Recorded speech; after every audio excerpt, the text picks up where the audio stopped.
Hello, everyone.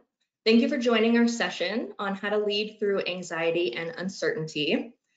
You know, we've been living in crisis mode for a few weeks now. I know for some it feels like years. And while the initial shock I'm echoing. Please say yes. And I have a good feeling about this, but it's not working. Hello, Bill. This is Bill. He's one of our guests today. Sorry, guys. One more shot at this. And here.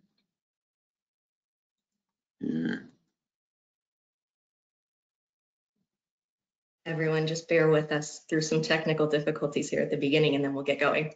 I'm not sure why it's not doing that. Sorry, guys. Let's see.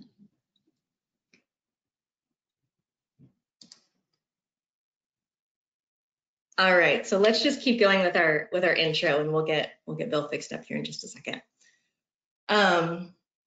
So while the initial shock of a new global pandemic and economic disruption and shelter-in-place orders isn't so jarring anymore, there's still this low-level crisis vibration in the background of our organizations and our lives.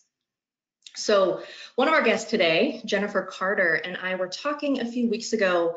She's the one that called attention to this vibration, which is the thing that hangs in the air even after the crisis has subsided. So because it's always on, it starts to feel normal, and we may even forget that it's there, but it creates a ton of noise in an organization, and it takes a toll on leaders.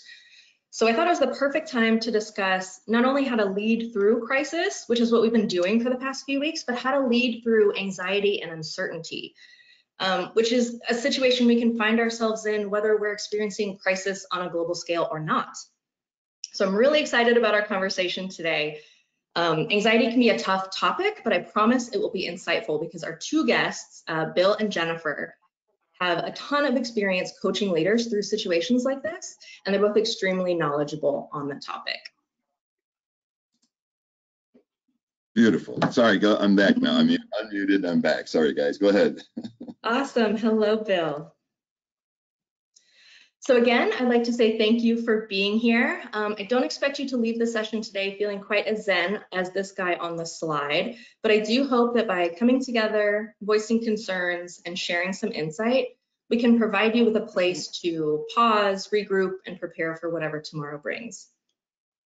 My name is Brianna Harper, and I'm your webinar host. I'm also your resource for any questions you have about the webinar, during the webinar, after the webinar. We've planned about 45 minutes of content for you today, and then we're going to open it up to Q&A. So I'd love to answer your questions, hear how you're navigating. So please chat into the questions queue anytime something comes to mind. After the session, I'll send out today's slide deck and a link to the recording. If you have any questions that we don't get to today or questions that you think of after the session is over, please reach out to me. My email is bharper@outmatch.com, or you can find me on social @OutmatchHCM. So really quick, before we begin, I wanted to show you what's coming up in our Future Work series. 2 weeks from today, we'll look at how companies are planning to end furloughs and bring people back to work. This is uncharted territory for a lot of leaders, so we'll talk through best practices and some things to think about. Then on May 27th, we'll talk with leaders who have been managing virtual teams for years and leaders that are new to it, and share some lessons learned from the past few weeks. And finally, on June 10th, we'll look at how diversity and inclusion has changed through all of this. You know, not only are office spaces and our physical interactions different, but crisis has a way of reshuffling the deck. So we'll look at the implications of that. I hope to see all of you back for our upcoming sessions.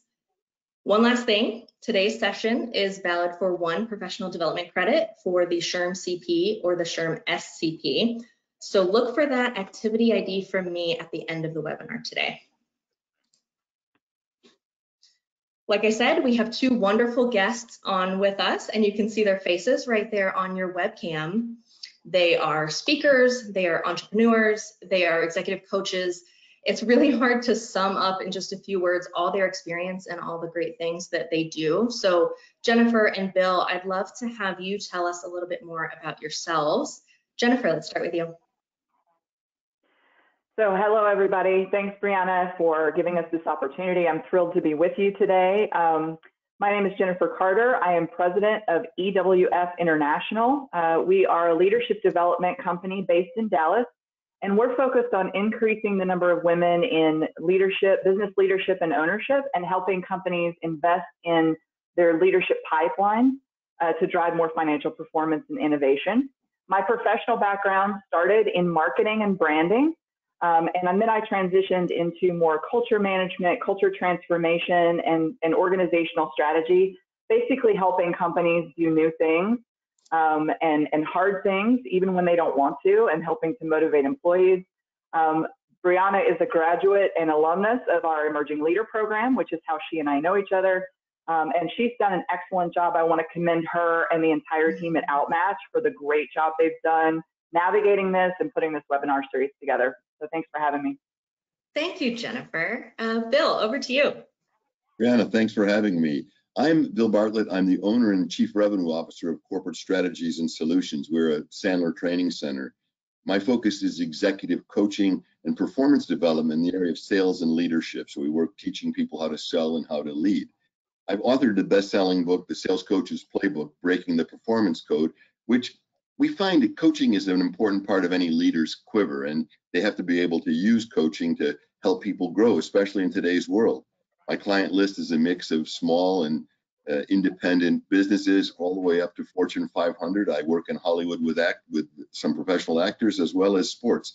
And so coaching is something that kind of spreads across all lines. My goal is to increase productivity and profit by high performance behaviors, winning attitudes, and new techniques that allow people to compete in the world today. So thank you for having me. Thanks, Bill. I am so glad both of you are here. Let's get going. The first thing I want to do before we get into the conversation itself is to launch a quick poll. So I will put this up on everyone's screen. If you'll just take a second to put in your answer, and then we can talk through that.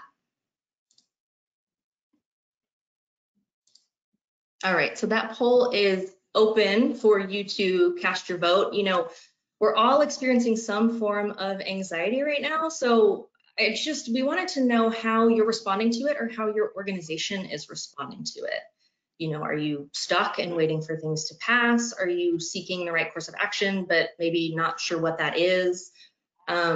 Or are you taking some sort of action? This is going to help us frame the conversation and just make sure that what we're talking about is relevant to where you are.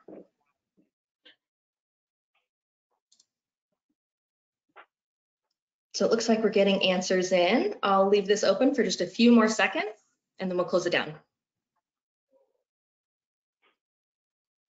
Right now, it looks like we've got a split between seeking the right course of action and taking action.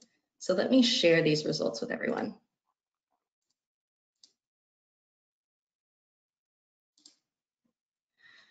All right, so it looks like a slight leader in B, anxious and seeking the right course of action. Jennifer or Bill, is that surprising to you in any way? Is that what you expected to see from people on this call? From my perspective, what we typically experience is 20-60-20. We find in that anxious and taking action, about 20% of people and companies are in that mode. About 60% are in that middle trying to figure it out. Another 20% are kind of stuck in the bottom there. But you notice in this poll, and you've done the right thing, everybody's anxious. It's just some are dealing with it differently. Jennifer, how about your thought? This is exactly what I expected to see, given the progression of where we are, particularly in the States. You know, we're about 6 weeks into this in terms of direct impacts for most people. And this is, you know, the initial kind of shock and blast wave has rippled through households and individuals and organizations. And people are starting to, you know, stop feeling paralyzed and starting to agitate for more action, but there's still so much uncertainty that it's difficult to be really decisive, particularly emotionally in a time like this. So I would have expected a split, you know, a slight majority in the middle range. I'm encouraged to see that people are starting to move forward and starting to take action.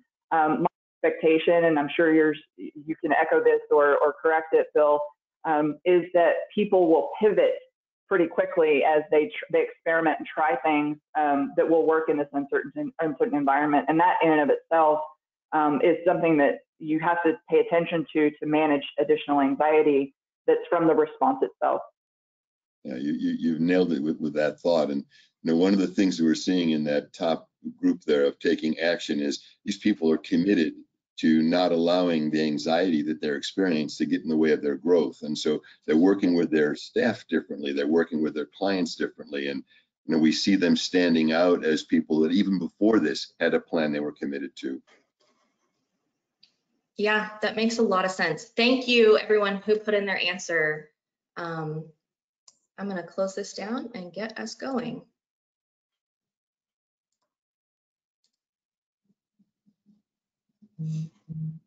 All right, so, we all know that anxiety isn't only experienced when there's a global pandemic. This is kind of a unique scenario that we find ourselves in. And Bill, when we were first talking about this webinar topic, you said that anxiety comes from not knowing. So can you just expand on that for us? Yeah, one of the things that we've learned is we experience heightened vigilance when we're uncertain of what's happening. And that hypervigilance that we go through creates a spin cycle in our brain. And so the mind wants to have certainty. And when it can't find certainty, it begins reprocessing information over and over. And that information tends to create either positive or negative stress. And we'll deal with that later. But I think that's a main issue when we have uncertainty. Fight or flight mentality kicks in at a certain point, because there's an unknown attacker that we're trying to defend against. I'm a fly fisherman, and I fly fish out in Yellowstone every year. It's one of my favorite things to do. And one of the things that we know about trout is they tend to be in areas where grizzly bears are in Yellowstone. And so one of the things that happens when I'm walking along a stream is many times I see bear prints that are in front of me going in the opposite direction, thank God. And so that sight of the print and the size of the bear that's probably made it creates that hypervigilance. So now every time I hear a twig break or a leaf fall or anything like that, my mind goes into a what if scenario that puts me into a high anxiety. And if I allow it to happen, it ruins the rest of the day of fishing. Yeah, I love that analogy. And I think we've all felt what that feels like, that it's this heightened awareness, you're attuned to everything. And that takes a lot out of you to be in that state. It makes a lot of sense. We as human beings are wired to worry. We tend to live the life of worry. And we call it MSU, and MSU is not Michigan State University. It's make stuff up. We tend to make stuff up in our mind if it doesn't exist. And we have this incredible bias for retrospection and comparing present to past, or what is to what was. And in that comparison, it's never the same. So many of us believe that the past is a precursor to the future, and we tend to live that life as if it were true. Yeah, that makes so much sense. Yeah, I think I'm going to jump in real quick just with one more thing. I love that. It's a great analogy. And as usual, you articulated that very well. I think part of the reason the uncertainty is also so powerful is that we are fighting all possible battles simultaneously. So when you have an identified threat, you can be vigilant, but it has a directionality to it. It doesn't mean that you're going to respond in a logical way, but it means that it has a direction to it. One of the things that's really challenging about such uncertainty and this notion that it's invisible in some way is that we as humans and as leaders for the business, we're constantly assessing threat, we're assessing risk. And if we can't quantify that risk, our response typically ends up being that we're analyzing all potential problems simultaneously and trying to solution in multiple directions at the same time. That takes a lot of emotional and intellectual horsepower when we're already kind of overextended in that way. And leaders need to be aware of the fact that their employees are doing that too. And they're not just doing that on a professional basis, they're doing that on a personal basis as well. And that, constant being in the battle, that constant vigilance creates a lot of emotional exhaustion, which can show up in really kind of impactful ways in the workplace. One of the things that we see is the fog of anxiety. And so one of the visible signs are employees who are in that fog who are normally high performers and so locked on the Yes. goal and moving in that direction. All of a sudden, that fog or that blur, you can sense it because the unsuredness of action is a direct result of it. That's a really great segue into our next question. So the message that we're hearing through all of this is that we're in this together, you know, while we're separated by distance, we may feel alone, we're all experiencing this together, which sounds like a really positive message and a good thing, that we can have this shared experience. But Jennifer, I'd love for you to talk a little bit about what can happen in a company when everyone is experiencing anxiety at the same time. Sure. Well, we touched a little bit on it in the last conversation, just briefly. You know, anxiety shows up in a variety of ways. And one of the ways that it shows up, particularly when it's chronic anxiety, I know Bill's going to address the difference between positive and negative anxiety in a bit.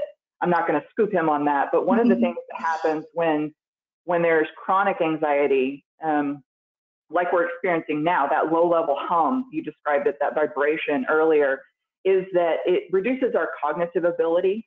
It reduces our emotional reserves. It creates a level of organizational vigilance where people cannot hear messages in the same way. So we as leaders cannot assume that just because we told them something, this is always true, but particularly true in a crisis. We also can't assume that because they're indicating understanding, then it's going to stick. So when organizations are in kind of structural anxiety, we're talking specifically about a global pandemic at the moment, but this also shows up in mergers and acquisitions, market changes, reductions in force. There's a whole host of things that can create organizational anxiety, even positive things, you know, pivot to meet a new market challenge, growing your staff. There can be a lot of stressors that create this organizational anxiety. And what happens is people revert back to their essential needs. In an environment like this, they're really concerned about, you know, am I healthy? Is my health, my employee or my family healthy? And my home secure? And am I going to keep my job? And if leaders don't address those things first, nothing else they say matters. Even if the question is, even if the answer is, I don't know. The other thing that organizations have to think about, and this is universally true, but it's gotten exposed in a really specific way with something like a global pandemic that's a shared experience, right? There is, when everyone's kind of fat and happy, we don't get to see what's happening underneath the covers. And I know Bill and I both have experience in you know, coaching culture and thinking through those things. This has been a challenge before that. Leaders have to understand that they have to manage anxiety on 3 levels. One is you have to start with the individual. So each person, whether you're a leader or a staff or just a person in the world, you have to manage your own anxiety. And that means identifying, understanding, coming up with really constructive coping mechanisms, even just acknowledging it that, you know, we are not alone, but not using that as a way to say, I'm just going to be anxious because everybody else is. Then the next level out, if you think about it like a target, the middle is individuals. The next level out would be teams or staff or peers or immediate circle out. You have to think about how you can positively influence those around you and help manage their anxiety. And then leaders in business have to really think strategically around their organizational anxiety. What are they going to do from a cultural perspective? What are they going to do from a touch perspective to acknowledge that it exists? This is not something we can ignore, and then deal with it on an organizational level. And that's not just we're going to do these things and check them off the list. We have to think about how do we narrow the list of things that our organization calls priorities, because people are going to be able to hold less information in their heads. How are we going to optimize our processes to meet people where they are while still thinking about, you know, making money or keeping our organization whole? And so at an organizational level, the anxiety is not something that you have to say, well, we're just going to let our managers deal with that. We're just going to let our employees deal with that. You know, we call that we're going to pray for them method, right? You can't just send them out into the world. As a leader, you have to realize that is as much a threat to the organization as the virus itself, as the event itself. And so thinking about it in those 3 circles is really valuable, because that helps companies better understand the interconnectedness of individual staff to their broader culture? What we're finding is that you're 100% right, and that is that anxiety is the filter between management and staff. And so staff hears everything through their anxiety filter. And what we know is that most managers aren't equipped to deal with anxiety. And so they try to blunt it or negate it. They don't try to deal with it. And so, if we could teach managers the simple signs to recognize it, as well as some questions to ask. And, I'm curious why you feel that way. The phrase "I'm curious" is the only phrase in the English language that unites the right and left side of the brain. And so when we look at curiosity, it allows us to think logically, but it also allows us to be creative in our solutions. And so I think managers have to be focused on A, the signs, but B, what do they do when they sense them?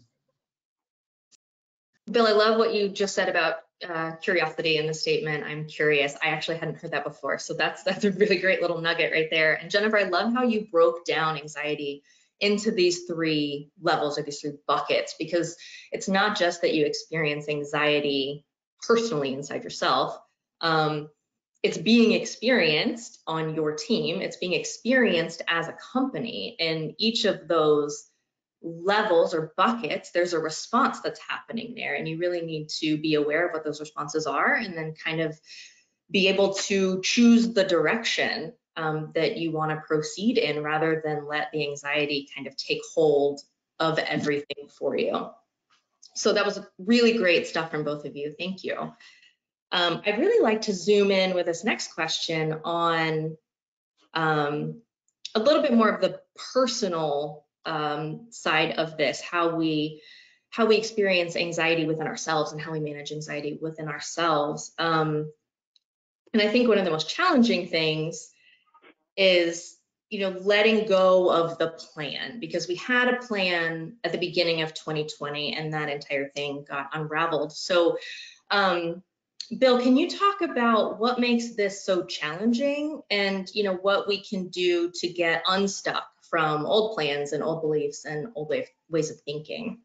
We can split this into 2 sides, and one will be dealing with the plan, but the other one will be dealing with the beliefs of the plan. And the first challenge that we face is our life script. We have a pattern of dealing with things in our life. It's the way we accept anxiety into our life. And the subconscious mind can't take a joke. So if you tell it to be anxious, it will be anxious, and it will continue to do it until something impacts it that it shouldn't. And so, we look at dealing with your life scripts create head trash, and head trash is that negative energy that Shad Helmstetter talks about in his books, where 70 to 80% of our thinking is negative, and it tells us we couldn't do things, or we shouldn't do things, or we should be wary of things. And so, once we have that type of thinking, we tend to lock ourselves down into as small a space as we can occupy, because in that small space, we can at least protect ourselves. The challenge of a manager today is 180-degree thinking or opposite thinking, and working with people to think opposite once they see a head piece of head trash or a life script that's not productive. And so how do we get people to think opposite? And in that thinking opposite, what we find is this, that they can free themselves to think, what if the opposite were true? One of the things that will happen is they can free themselves to act. But as long as their belief is, I have to only do it this way, they get locked into it. So when we look at a plan, we take a look at a plan, it's nothing more than a preordained track that we've created. It's not the law, it's just something we've built. And so we have to teach people, as part of planning, to embrace the unexpected and adapt accordingly. That no one could have predicted that we would be in the circumstance that we're in right now. But at the beginning of the year, everybody had a brilliant plan for the year, I'm sure. What happened now is that brilliant plan is out the window. And so if we didn't think at the time, what if something insane happens to the plan? How would we react? Right now, we should start thinking about that. And we shouldn't try to make our plans 10% different or 10% better. We should sit down and take a look at the precepts that we use to create our business plan and say, do they still hold true? And by the way, we're going to find that half of them don't. We do facilitated learning. We teach people in face-to-face classrooms, and the challenge that we face is that might not happen again for a while. So if we don't adapt our business to the thought that if that doesn't happen and we still have to make the money that we've been making, how would we act? Then we're the problem, because we've locked onto a plan that no longer exists. A couple other last points, and I'll be curious as to what Jennifer has to say, is You know, the concept of never imagined is really something that has to be part of our life right now, in that most people don't sit quietly and think thoughts that they've never imagined before. And that's why we get locked into the permanence of planning. You know, every plan should have a mind map associated that isn't linear. And in that mind map, the what ifs, the curiosities, the unexpecteds should be incorporated into it, because those are the things that really give the plan life going forward. Yeah, I think there's so much great stuff in what you said just now. Jennifer, is there anything that you would add to that? So I love Bill's perspective. He and I did not get the chance to know each other prior to this, but I really enjoyed meeting him virtually, because I think he's so insightful on so many things. So well said, Bill. Two things to piggyback on what he said. One, there's a great book called The Power of Bad. So not only do we, tell ourselves negative narratives, the impact of negative experiences and fear lingers in our brains much longer, and it creates a negative bias, a negativity bias, even in the best of circumstances. This is not exclusive to trauma or difficult times. So I think leaders need to be aware of the fact that you can't prove a negative, but you also need to figure out ways to overcome that approach, right? So not deny the experience, but reframe the way that people see those experiences. And that's just to echo, from a different direction what Bill was saying. The other is to reinforce what he said. Many companies prior to this struggled with this notion of, how do I measure productivity and how do I think about impact? And many companies, go very tactical on that. What I mean by that is there's a list of things to do and they check them off, or if someone's at their desk between 9 and 5:30 or whatever, then we're going to check them as productive. One of the things that's really disrupted that is this distance has eliminated this more authoritarian way of checking productivity. So companies are having to reevaluate, what is the approach that they're thinking about to decision making, not the decisions that are made. They need to make decisions, but the approach to that. And that's very similar to what Bill was saying, in that companies need to be really intentional about that. How can we equip managers, which, by the way, the majority of managers in the world have never been trained, never gotten leadership development training, never gotten any kind of development. And so now is the time to really make sure that they're properly equipped, because empowerment is not a strategy. We need to make sure that the equipping part hangs with that, because otherwise it flips to abandonment. So companies really need to focus on the approach to decision making, rather than sticking to, as Bill said, the plan and trying to improve it or pivot it. Really go back to the fundamentals and say, what is it that we do well? What is it that we're trying to accomplish? What are the true risks we're trying to manage? When you're assessing risk to an organization, the spectrum is usually something really minor to an asteroid hitting the planet. You don't plan for an asteroid hitting the planet, because if that happens, you got bigger problems in your business. But you also don't plan for the minor things. So we're further out on that scale than we've been probably as a modern society in business. And one of the reasons I say that is people don't have a plan that far out of it, like Bill said, but they do need to think about their organizational capacity to make good decisions. So not just what happens when a global pandemic happens. And if you were having that conversation 3 months ago, kudos to your team. But what do we do with business disruption? What do we do, with succession planning? So it's the approach, and that's one of the major psychological differences between individual doer staff, individual contributors, and senior leadership, is they have to think about it more functionally. And as HR leaders, and I know the majority of your audience is likely in HR, we really have to be laser focused on how do we help leadership distill down that approach to decision making. Be really intentional about thinking about it, because that just helps lower anxiety. Because now we at least have an approach to thinking about it, as opposed to just saying, let's see what sticks, and throwing things at the wall. I love that thought. And when we look at plans, one of the things we find is most plans have metric benchmarks that they're trying to achieve. And those metric benchmarks are out the window now. The people are shifting their plans now to more behavioral benchmarks. How do we act? Because behavior is a leading indicator and metrics are lagging indicators. So if we can shift our thinking to, from an HR standpoint and a leadership standpoint, how do we reshape the metrics of the company through behavior? We'll be better off, and we'll be able to be more adaptable to what's going to come, and to create more certainty out of what's going to come. Behavior creates certainty. Yeah, I think you both hit on some really great points, even in this next question that we have coming up, which is, what do we need to return to quickly? What did we have before that we kind of had hit pause on because of crisis? What do we need to get back quickly in order to kind of regain our momentum? And then what are some things that maybe we just leave behind? I mean, you both touched on some performance management methods and how we can adapt those things. So Jennifer, could you elaborate a little bit on this?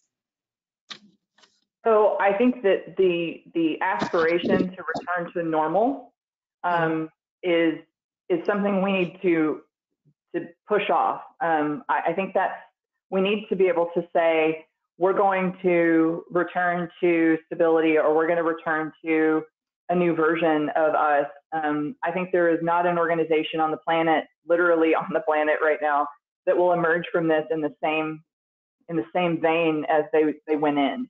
I don't care how big and stable you are, it will change the way we do business. I think one of the most valuable things, and I've been encouraged as I speak with many of our clients and partners and colleagues, that companies are starting to think about things that will help them be more stable.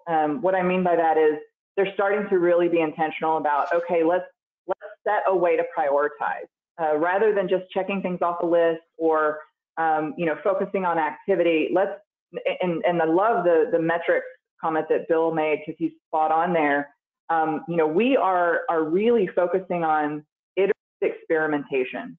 And there's a big school of thought around this. There's a great book called The Lean Startup that's applied to, startups and innovative organizations and innovative initiatives inside big companies. But it's really applicable now because in many ways, a lot of big businesses and even mid-sized and small businesses are back to a situation where we function like a startup. The reason I bring that forward is that means that the communication challenge of making sure that employees understand the approach to decision making, the approach to problem solving, that we're measuring learning. Those who are very outcome focused, goal focused, are going to feel untethered because there's no clear way to win. And this goes back to what we were talking about, the nature of anxiety and uncertainty, is if you've got high performers that you set a goal in front of them and they crush that goal and they get a lot of personal meaning out of that, you're going to need to reframe that for them and create a system where they can reframe that.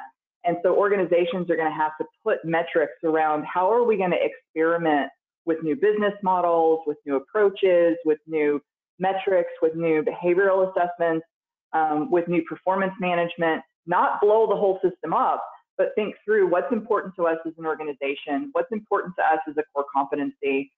It sharpens the conversation that HR has already been having, but I think that the organizations that are going to survive and thrive during a rebound, whether that takes 6 or 12 or 18 months or 12, 24 months, are going to be the ones that can not just focus on the previous business model and how to shift it, but are going to really get laser focused on what is it we're trying to accomplish, what is the value we provide for customers or stakeholders, and how can we think about that in a new way.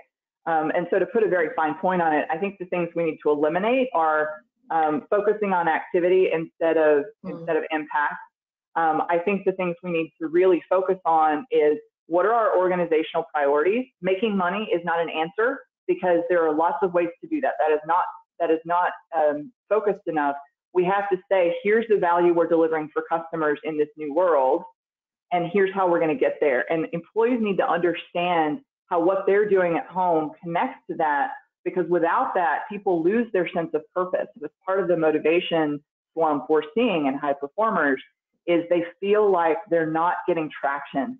And that's really destructive for organizations because they don't understand. It feels like you're rolling that rock up the hill again. And so really defining a concrete way for people to feel a part of a larger initiative is crucial. One of the things that ties, I think that was brilliant. I like every thought you just shared there because it really gives HR a chance to dig deep into how they see the organization, how they can impact it. And one of the things I'm working with my clients on is the quote, if you want to see the future, create it. And so now companies should have future casting teams that sit down, small groups of teams that think what if, and start looking at the future in a brand new way. These aren't people who are looking to make the company 10% better. And in my company, we run a program called Creative Destruction, which means every 6 months, we look at the company as a puzzle sitting on a blanket. And each member of the company takes a corner of that blanket and snaps it so the pieces go up in the air. And when they come back down differently, we look at it as a different company. Now, that doesn't mean we blow the company up every 6 months, but it means it gives us a fresh look at how we're doing things. I think that future casting content right now for small groups within every company is the key to creating the future that they want. I think that's a great way. I love the puzzle and clutches analogy. It sounds like, an actual strategy, a workshop that's repeated. And I think that's perfect because we were talking earlier about being stuck, and not just stuck, inside our own heads, but stuck organizationally. Like there's no need to reevaluate anything. So you just plow ahead and it may not be the right direction or the right activities. And Jennifer, I love Brianna, let me jump in real quick. I'm sorry. Go ahead. Bill sparked a thought for me as well. I love what he just said, and I think I'm totally going to do that for our organization as well. It's a great strategy.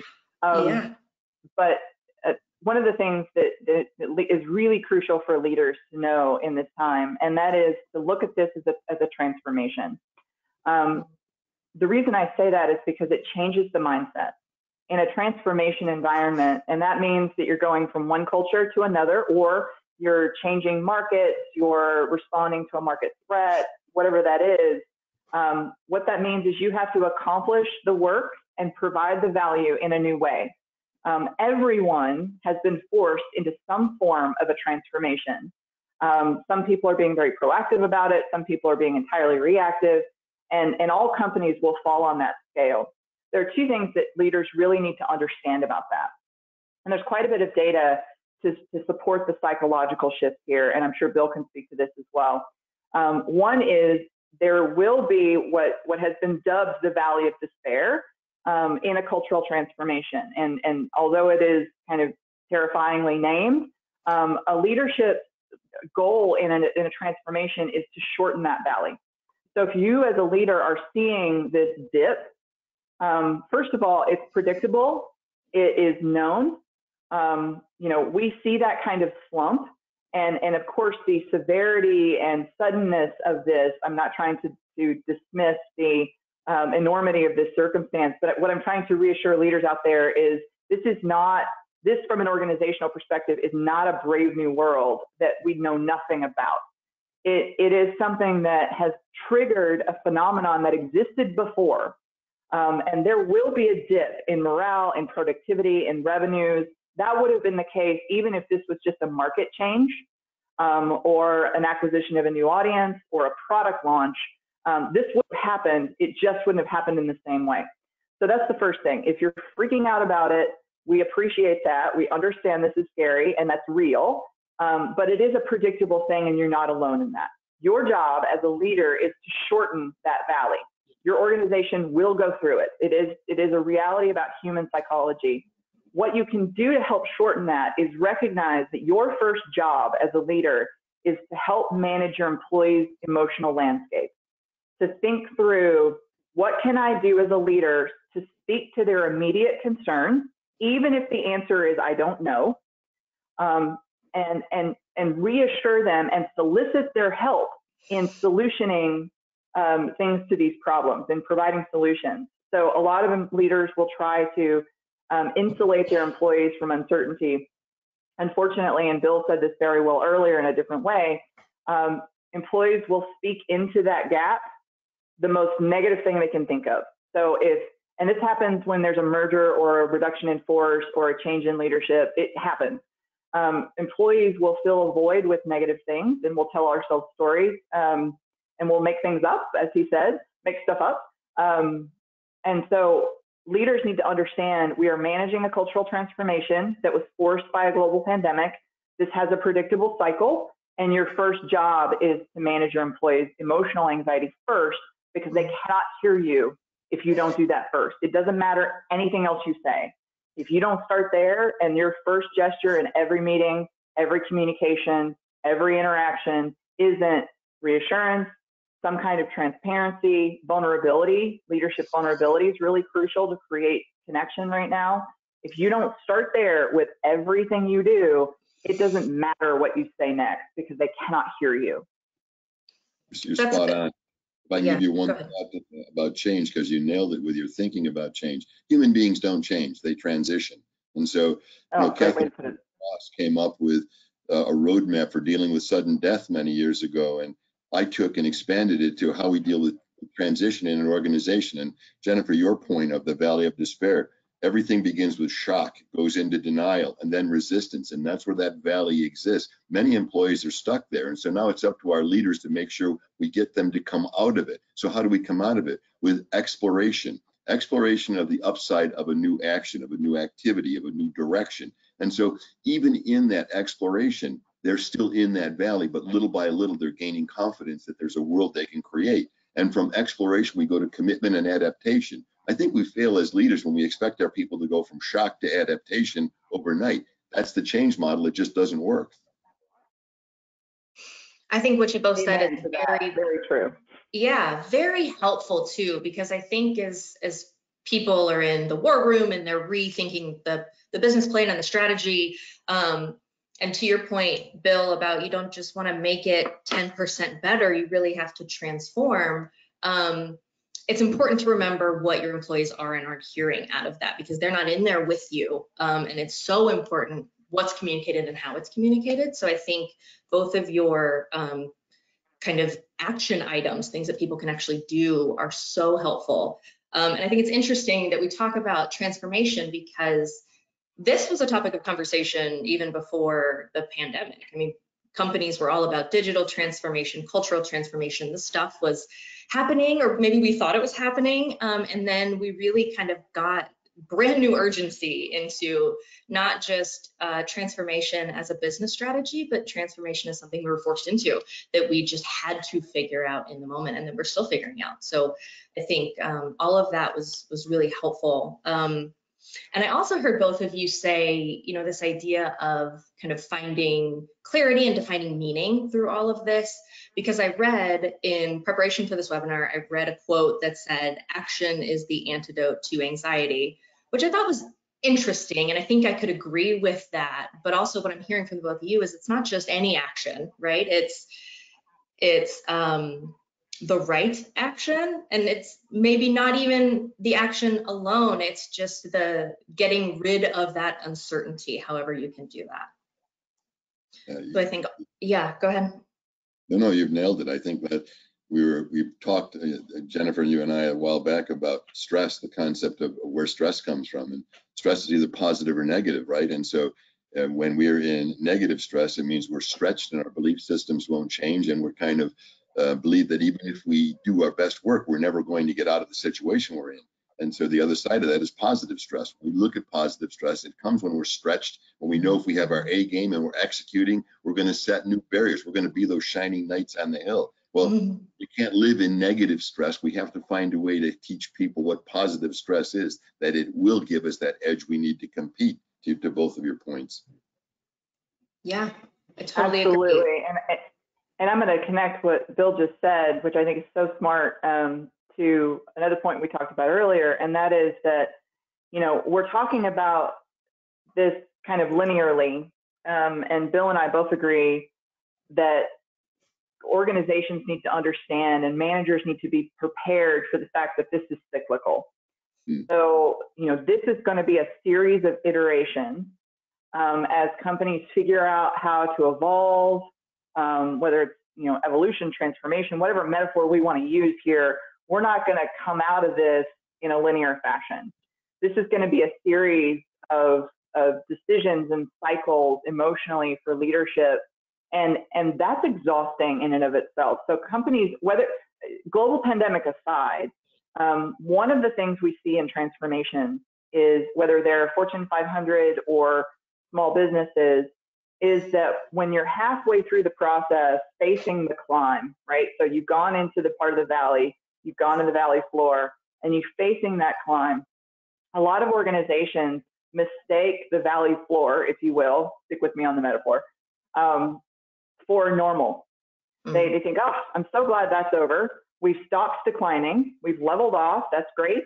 And they forget that there's an energy that's required to emerge on the other side. If you think about, climbing Everest, for example, you have to prepare for the decline. You have to prepare for the return trip, because you can't just think about the mountaintop. There's a way to climb out the other side. I say that because many organizations right now are overextended. They're feeling super stressed. People are dealing with personal and professional stress. Much of it's going to be chronic and negative, and they'll have moments of really positive stress, right? They'll have moments of emerging from this and doing really great things. And the danger for leadership is for them to be like, whew, I'm glad that's over. What'll happen is that people get tired. They'll push and then they'll rest, and then they'll push and then they'll rest. And we as leadership need to understand how to spot, Bill said this earlier around managers, how to spot the signs of our staff and our organizations slipping into a stasis of negative stress of that moment. Because what happens in a transformation is that many companies that don't successfully do that sit down in the middle. They get tired, they stop pushing, they assume they're better. It's kind of like stopping taking your prescription because you're feeling better. We need you to take the whole course, right? Just because you're feeling better doesn't mean that you're done. So I think, for the HR leaders out there, first of all, know that you're doing a great job.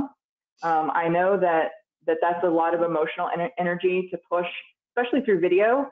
It's going to take longer. We have fewer nonverbal relationships and ways to communicate.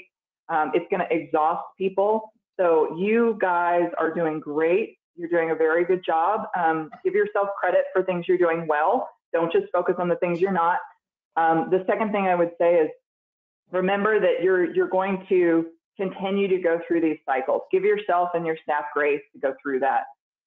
This is not going to be a linear recovery. It's not going to be something that we all look back on, at least in the short term, even the middle term, like, whew, man, that was a thing. Do you remember when that was a thing? I think it's going to linger for a while. I think there's going to be a lot of strength born out of it. But when you're in the trenches, it's hard to see beyond the next stair. Understand and equip yourself and your staff, not for the experiences, for the cycle of experiences. Say to your managers, hey, this is going to continue to happen.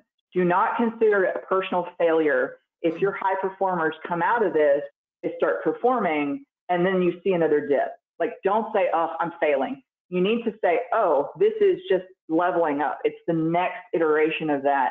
What can I do to make sure that I have the reserves to help them push, give them a moment of grace to experience what they're experiencing, and then equip them to step to the next level? Because we're going to see multiple layers of this cycle of high performance, negative performance, high performance, negative performance.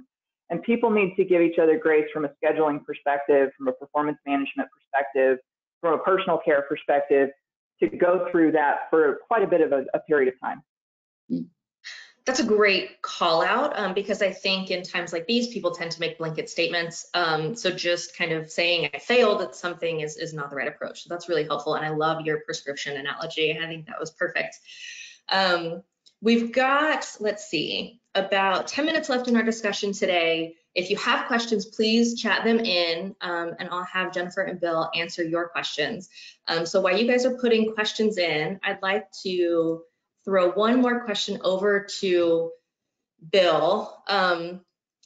Just because no one wakes up thinking that, I want my business to be pushed to the brink and I'd like all my well-laid plans to get upended. Nobody asked for this situation, but it's the scenario that we're in. And if you're looking for a silver lining, you could say that this is an opportunity to reset perspective and let go of things that don't serve us and emerge stronger on the other side. So Bill, could you talk a little bit about what are those things? What are the attitudes and the behaviors that will not only help us navigate the crisis right now, but help us make us better leaders on the other side? One of the things that we have to be able to do is silence our inner critic. Our inner critics get very loud at times like this and wind up nurturing our being. If you are raised in a more critical environment, as you know from transactional analysis, you'll tend to be more critical, and more nurturing environment, you'll tend to be more nurturing. But the challenge is, this is the time for us to nurture our employees. This is the time for us to nurture ourselves and to look for signs of criticism that is heaped on. Small goals to increase traction are really the key. And so, you know, we know that 2% of human beings basically are goal setters, 98% are problem solvers, but this is a problem that can't be solved. This is only a goal that can be set, that we can move against. And so if we take a look at human resources working with people on setting goals, or if we look at managers on working with people on setting goals, one of the biggest things we face is what do those goals look like? Well, I'm a big believer in self-worth. And so identity versus role is the thing that Sandler teaches, and identity is who we are and role is what we do. Most people, to solve problems like this, work on what they do, their role, and that's not going to solve it. So the challenge is working on yourself under the heading 3 and 2. Every day of your life, you should be working on 3 behavioral goals that make you stronger in your position, and 2 identity goals that make your beliefs stronger about yourself. And so again, we have to work on the being as well as the doing. And so that's one major issue. Second, I agree that behavior is the key. It's one of the things I've led my business on. But here's the challenge. We told people to work from home. We said it's simple. Just take your job and go home. Well, that's never simple. So leaders have to, right? I mean, it blows up at that. So leaders have to work on behavior playbooks. Behavior playbooks are you building a roadmap for your people at whatever they do. So if it's work from home, what's the work from home playbook? It's not simply take your laptop and work out of your bedroom. So how do we build that behavior playbook and help them define what the new behavior norm will be? People aren't going to be 100% effective anymore, not for a while. If they're 40 to 60, we should accept that because they have children at home. They have other things that are tearing at them. And so how can we accept the model of, let's say, 60% effective and saying, feel good about that, but make sure in the other time that you have, you're working on keeping yourself strong in this process. Yeah, I'm so glad you brought up behavior, because that was a question that we got here in the Q&A. Can either of you shed more insight on what behavior metrics might look like in a sales-focused organization? So before I throw this question over to both of you, I just want to do a quick plug for Outmatch. You know, one of the things we do is a talent assessment, and while we don't measure behavior, we do measure personality traits. So these are the things that predict behavior. And if you're looking at something like a sales role, or, you know, right now we even have a leading in crisis assessment that I'm happy to share with everyone on the call, where you can take this assessment and see, you know, where you are strong and where you might be able to close some gaps in the context of managing crisis. So I just wanted to throw that out there before each of you share a little bit more about what a behavioral metric might look like. Yeah, I can attest to your competency and your behavior models that you measure are amazing. We've been using your products for a long time, and it really is a predictor of so many different things, but it also gives us that roadmap to be able to help people grow. Going back to your behavior question, if we look at sales, you know, the behaviors will modify, but they won't change. The number one behavior that any salesperson has to have is prospecting or lead generation. And the number 2 one is building relationships. And again, those are things that can happen right now. The third is qualifying opportunity. And so we need to be able to qualify what opportunity is, because everybody won't be qualified to do business with. And then the 4th is make presentations that close, as opposed to just spraying presentations out there. So when we look at those top 4 behaviors, they're not going to change. And I think the issue is we have to teach people how to execute them in the virtual world for a while until they can get back into a face-to-face world. Yeah, absolutely. And I thought it was interesting. I'll just pull one more chat we got in. One of the questions, or a couple of questions that we got are, you know, is this session being recorded? And yes, I will send this out to everybody tomorrow with the recording and the slides, so you guys will have all of those follow-up resources. I did think it was interesting. We got a comment in earlier in the presentation when we were doing the poll about how you're experiencing anxiety, and someone said, I'm not experiencing anxiety. So before we move into our final thoughts of the presentation, I would like to get your take on that. You know, either someone's not experiencing anxiety or that's their experience of not experiencing it. So you guys could just talk to that quickly. So it may be that person isn't feeling what they would quantify as anxiety, and that's a legitimate place to be. I think part of what we're pointing at as well, and the way your question, the poll was framed, spoke to this, is that you were asking about it potentially on two levels. You were asking about it as a personal experience, and then you were asking about it as what's the mood of the organization. I think one of the things that we're pointing at is, you know, that just because individuals aren't experiencing what they would consider high levels of negative anxiety, we do know that organizations are feeling very stressed, and that many people are feeling a level of anxiety, what we were calling anxiety, or at least a response to uncertainty. And so there's absolutely a range. You know, some people are feeling more paralyzed depending on their response to uncertainty, their response to threat. Others are feeling much more capable, and we need those capable people to step forward and help fill that gap. But you know, from an organizational perspective, we have pretty good data just in past crises, and also from just experience of being able to assess these things in environments like this, that this kind of huge shock will create organizational anxiety.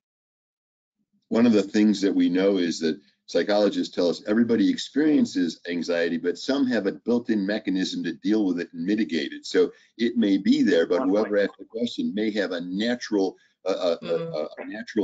slant toward dealing with it immediately, and so it never gets below grassroots level. I think that's a perfect way of phenomenon. Go ahead, Jennifer. I'm sorry, Brianna.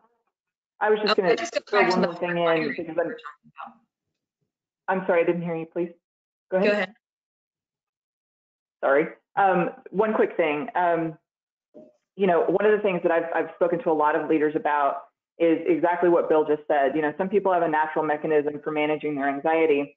One of the things that leaders need to be aware of for themselves and also for their high performers who have stepped into the gap and seem to be doing really well is that there's also a natural emotional tendency to be really productive and then hit something of an emotional wall and see a dip in that and then be really productive. I tend to be that way personally, where I have bursts of really high producing, you know, of being a problem solver, you know, jumping in and solutioning.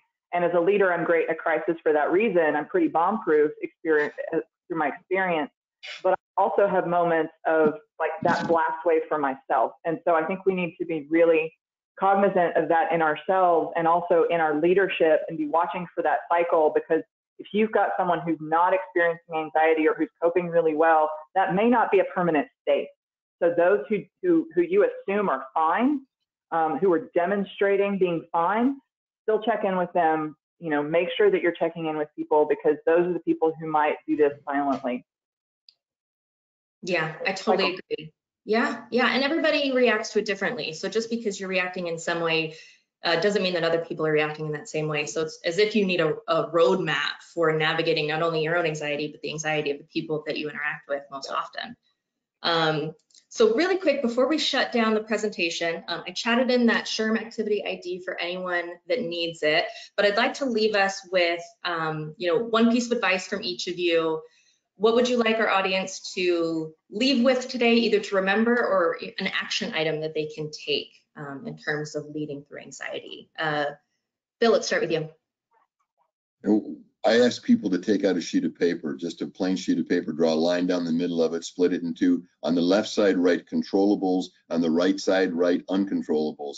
And we tend to believe that everything's out of our control at times like this, but what we're going to find when we do this exercise is it's not. We can control our behavior, we can control our beliefs, we can control our skill. Some of the things that are out of our control, we just have to release and let go away. So that sheet of paper is a great roadmap for people to understand the reality that they're dealing with. That's great advice. Thank you, Bill. Jennifer, what would you say?